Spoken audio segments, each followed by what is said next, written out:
Well, I thought that since it is AAPI Heritage Month, I'll start out with a Chinese poem, and then I'll go into other things. Actually, two Chinese poems. One is about the guqin. Guqin is a Chinese string instrument that has only 7 strings. And I have a friend who plays the guqin, and we usually would collaborate together. I would read poetry and he would play the guqin. So this particular poem, it's called the guqin Lament. The guqin is very sad because it's being ignored. So I'll first read it in Cantonese, and then I'll read the translation. Gu kam yam. Yam yam yam ni fu sim. Zhen fu sim. Ni fu sim. Gu fu ngam到如今。記得當初低低唱，淺淺斟，一曲值千金。如今撇我在古長音，秋風哀草白雲深，流水高歌何處尋？悲悲切切，冷冷清清，叫人怎禁？古淺 lament. Music, musical music, you're heartless, truly heartless. You let me down even now. Remember the intimate crooning, the slow sipping of wine. One song is worth 1,000 pieces of gold. Now you left me at the shady old wall with the autumn wind mourning the weeds under thickened clouds. Where can flowing water and high mountains be found? Relentless grief, chilling desolation. How does one overcome? The second one is a very, very short piece called Dear Firewood. Dear Firewood is the name of the residence of the poet. And he was living in the mountain. 綠柴，空山不見人，但聞人語響。返境入森林，復照青苔上。Dear Firewood, empty mountain without man, but man's voice can be heard. The glow of sunset enters the forest, reflecting on the green moss. Okay, now I'm going to read some of my own poems. This next one is called Catwalk, but I'm really describing the ocean at different times of the day. Catwalk. The first one appears genteel, slow forming in the vapor-filled air. Strands of foamy pearls swing low on her gray chiffon dress. Dawn is but an old lady. Yet, as the hours march on, her skin turns supple and warm, even hot-blooded, laughs with her head thrown back, shoulders bare, her admiral crepe pin-pricked with golden sequins. One maiden, then several more, giggling, shuffling forward, blushing at their own awkwardness and the liquefaction of their multicolored chins. They drown happily with the tipsy sun. And who comes to mourn them but an elegant dame, her neck laden with silvery sickles, her body wrapped in black bombazine, weeping and sighing as she rustles down the walk, retreats as the watery moon rises, taking with her a few broken shells. Okay, so since we're talking about different colors, I thought I would read 3 poems and each titled by a color. The first one is green. Unfold, fern of the forest. I have no answer to your questions. Straight up the soil, fists coiled, holding a dance. My steps waver, lost among decades, and fleeting visitors of life do not make me wise. In my unfurling, the spine stiffened. Orange. In the witching moment, the moon slow burns in jealousy, singes night's robe, and upon the raw and savage opening scrubs her pale skin into a blood orange scab. Her acidic juice oozes, her wound pulsates.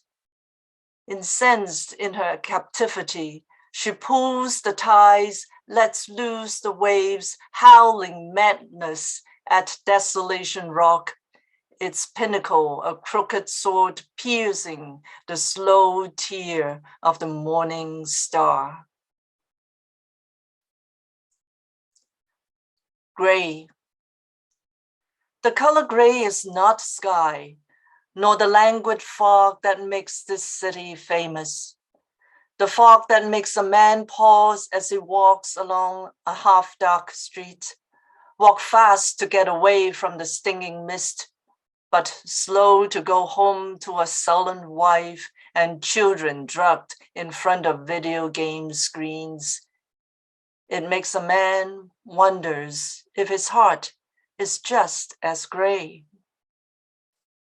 This gray is a mob of wings whose fat bellies store the city's waste, whose pin red eyes follow the Chinese woman with a page boy cut, who cuckooed at her wrinkled bag, stale bagels, potato chips, the Chinese woman and the birds at Mission and Silver. Behind them are trees, tall, gigantic trees shading the high walls. A curved street leads to the guardhouse. Incarcerated are the rich from the loud-mouthed hoodies loitering at the bus stop, but they can't stop the birds. They pack together like good children until one flaps its wing, ascending like the Holy Ghost.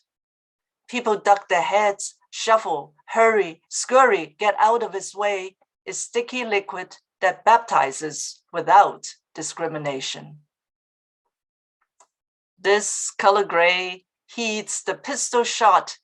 It can cover the sky, shooting out like a boomerang, returning in one massive blackness. It leaves its marks under overpasses, and sometimes this gray is flattened by wheels, bones crushed, blood dried, feathers sticking up, quivering as chilled air forms dew.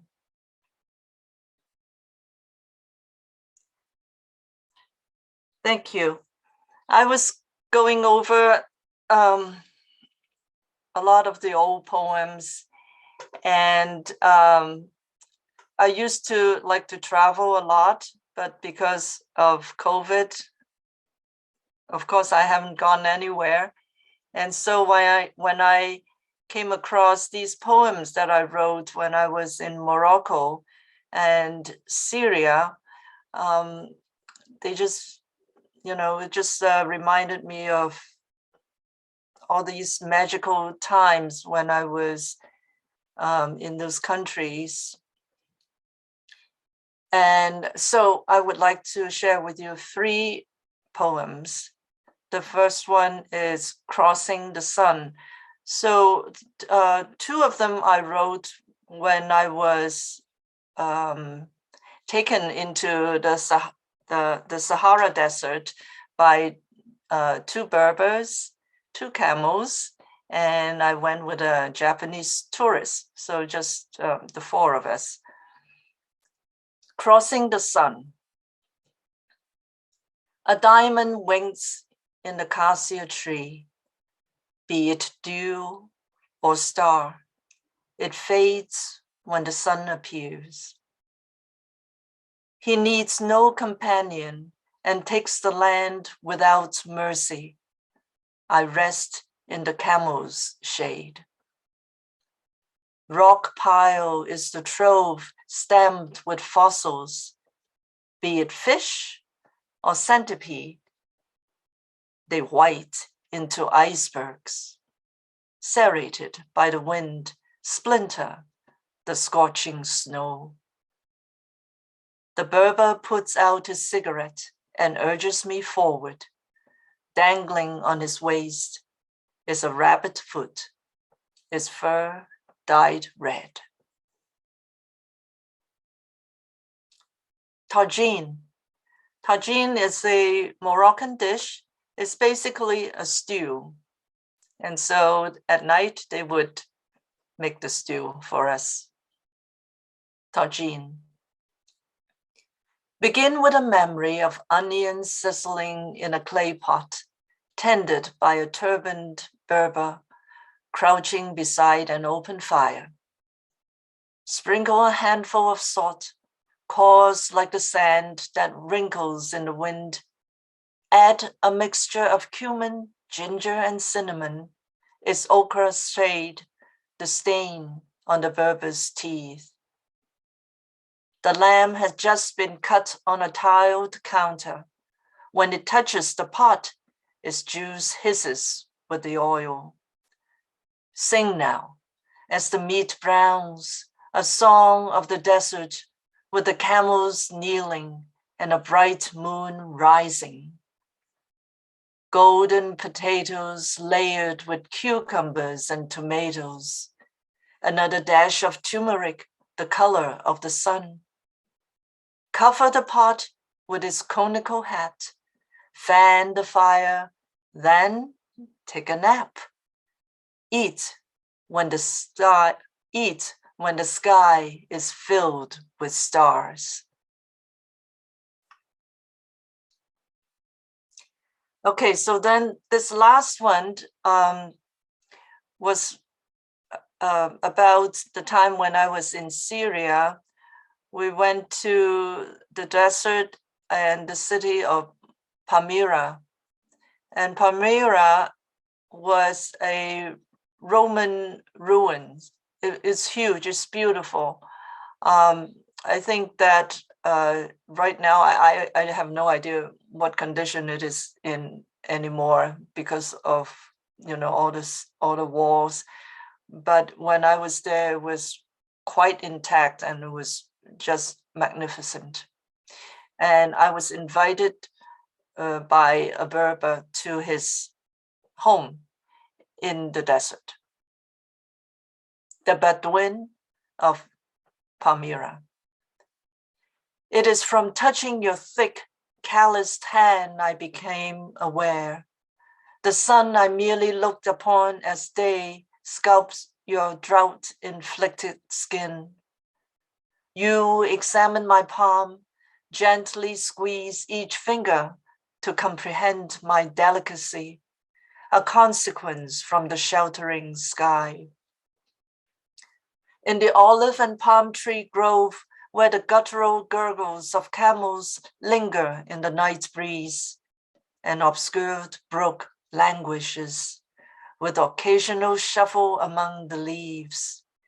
You observe the pregnancy of the predictable moon while I fill my mouth with sugary dates.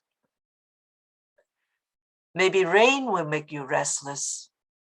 Come now, you say. I will never go beyond the desert. Ancient stones are my chronicle. Sand washes me clean. I feed on earth's nectar, dreamless under the Bedouin sky.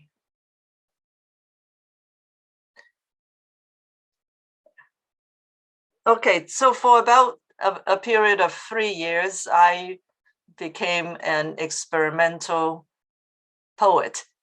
I try all different types of, all different forms or form of without forms, and placement of words, different ways of placing words on a page. And so this one is not really that experimental, but it was one of my earlier attempts.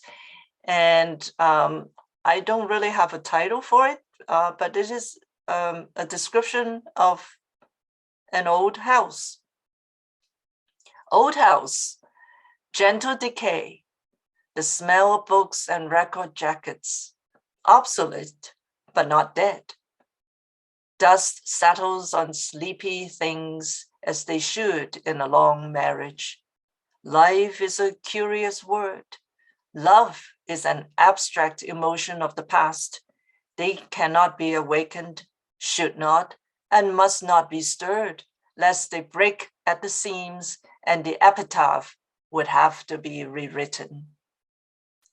Such concerns are not for the breeze that seeps through the crevices and enters the house. The scent of jasmine teases the worn corners of books. The sun with its laser beams penetrates into the heart of matter. Love is always there, love and life and light and dreams. Such concerns do not deter dreams. Each moment, a golden kernel. Curious love awakens dreams. The sun, not dead, concern is abstract emotion. The heart must be stirred.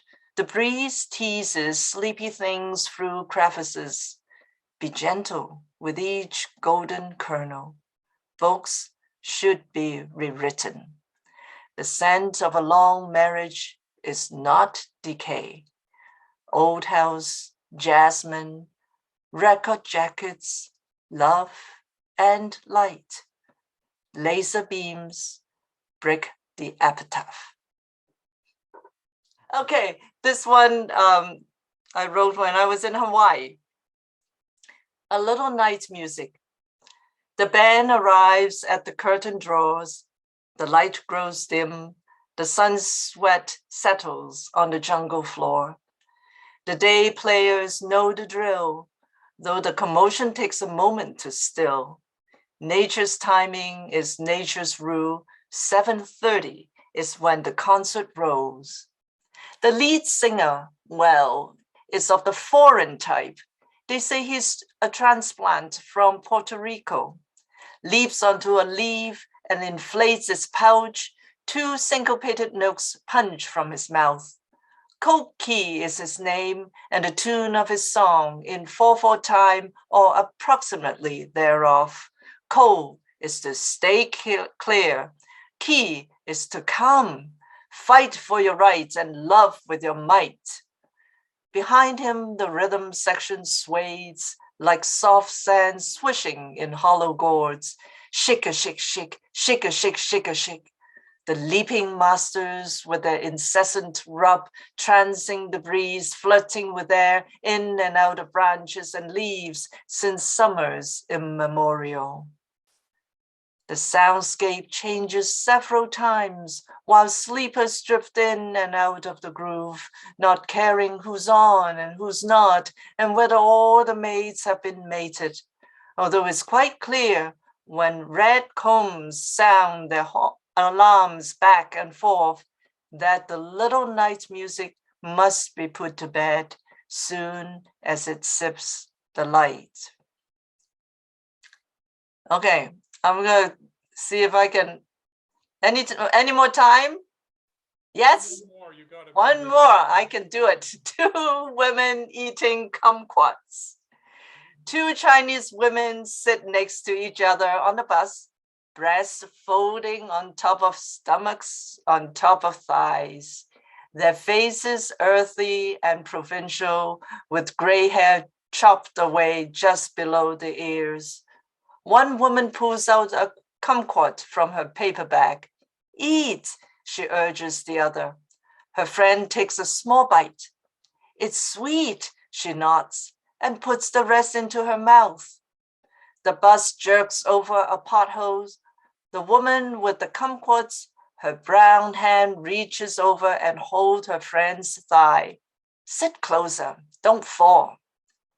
They chit-chat in Cantonese, eating kumquats, spitting out the little seeds, listening to the graffiti warning spoken in English, Spanish, and Chinese, watching the bus filling up with Latinos, Blacks, White, and Asians, passing McDonald's and Walgreens, Safeway, and Bank of America.